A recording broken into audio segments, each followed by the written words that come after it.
Assalamualaikum students of class 5. I hope you all are fine. Welcome to the social studies lecture. In this lecture we are going to study about lesson number 3, life in desert and forest regions, and we will complete our last two topics, which are equatorial forest and temperate forest. Here you can see that it is the shape of a globe of earth. As you can see that these are the directions north, south, east and west. And this line is known as equator line, which divides the earth into two parts. The upper part is known as the northern hemisphere and the lower part is known as southern hemisphere. So basically इसमें equatorial forest कौन से होंगे? जो countries equator के करीब होंगी, just like this is the equator line, जो countries यहाँ पे लाइक कर रही हैं, और इन कंट्रीज़ में जो फॉरेस्ट होंगे वो कहलाएंगे हमारे इक्वेटोरियल फॉरेस्ट. क्लियर? जो कंट्रीज़ इक्वेटर लाइन के करीब होंगी और उन कंट्रीज़ में जो फॉरेस्ट होते हैं उनको हम कहते हैं इक्वेटोरियल फॉरेस्ट. अब यह कि यहाँ का इन फॉरेस्ट का टेम्परेचर बहुत ज़्यादा हॉट होता है. क्यों? क्योंकि as you can see that it's a sun rays directly हमारी इक्वेटर लाइन पे पड़ती हैं, तो यहाँ का टेम्परेचर ज़्यादा गर्म होता है, बजाय इसके कि सन रेज यहाँ पे इतनी डायरेक्टली नहीं पड़ती हमारे नॉर्दर्न एरियाज़ में और साउदर्न एरियाज़ में. So the temperature is hottest in those countries which are around the equator line. Okay, so the forest air are known as the equatorial forest. And और जो forest हमारे equator line से काफ़ी ज़्यादा ऊपर, जहाँ पे सन रेज डायरेक्टली हिट नहीं करती, वो कहलाते हैं हमारे टेम्परेट फॉरेस्ट.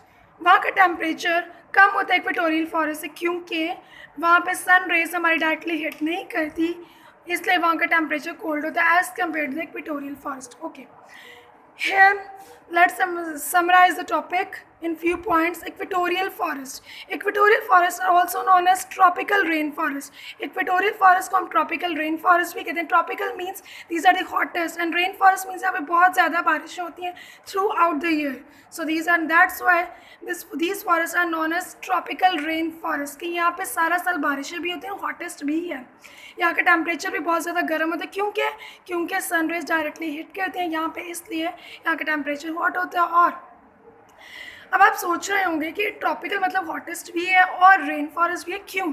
फॉर सपोज अगर हमारे पानी है कहीं पे, तो वहाँ पे सनरेज बहुत ज़्यादा पड़ रही है, तो वहाँ का पानी का टेम्परेचर ऑब्वियसली बहुत ज़्यादा हॉट हो जाएगा और वो पानी एवेपोरेट हो जाएगा, जो कि बादलों की शक्ल इख्तियार कर लेगा और फिर बारिश होती है. That's why it is known as tropical rainforest. Okay, third point is Amazon rainforest is world's largest rainforest. World's largest rainforest कौन सा? Amazon rainforest. It is in Brazil. Okay, in these forests birds, insects and animals etc. all are found. सो अगर हम briefly इसको summarise करें तो इसका है कि इनको ट्रॉपिकल रेन फॉरेस्ट भी कहा जाता है. यहाँ का टेम्परेचर बहुत ज़्यादा हॉटेस्ट होता है, और यहाँ पे अमेज़न रेन फॉरेस्ट जो कि वर्ल्ड लार्जेस्ट रेन फॉरेस्ट है वो ब्राज़ील में है. एंड लास्ट वन इज़ यहाँ पे ऑब्वियसली जंगलात में हमारे वुड दरख्तों के अलावा birds, insects, animals, each and everything is found. Okay, now comes to another topic, temperate forest. Temperate forests are quite different from the equatorial forest.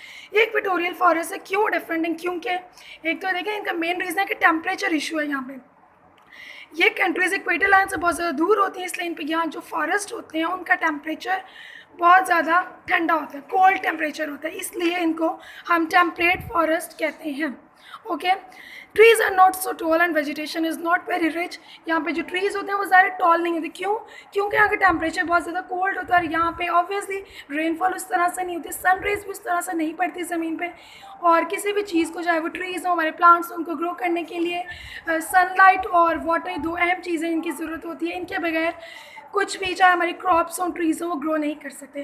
That's why यहाँ पे ट्रीज़ इतनी ज़्यादा टॉल नहीं होते. जबकि अगर हम इक्वेटोरियल फॉरेस्ट की बात करें, वहाँ पे ट्रीज़ ऑलमोस्ट 15 सेंटीमीटर्स ग्रो करते हैं एक दिन में, और वहाँ ट्रीज़ बहुत ज़्यादा टॉल होते हैं. ठीक है. During winters rivers and lakes also freeze because of cold. Normally भी यहाँ का टेम्परेचर ठंडा होता है टेम्परेट फॉरेस्ट का. जबकि अगर हम बात करें विंटर्स की, तो विंटर्स में यहाँ इतनी ठंड होती है कि यहाँ पे इवन दिस रिवर्स और लेक जो था फ्रीज हो जाते हैं, जो कांट रिकोगनाइज के ये रिवर या लेक था जो बिल्कुल फ्रीज हो जाते हैं. Well students, that was the difference between these two types of forest, equatorial forest and temperate forest. Hopefully this is clear to you. Well, see you in the next class. Take care. Allah Hafiz.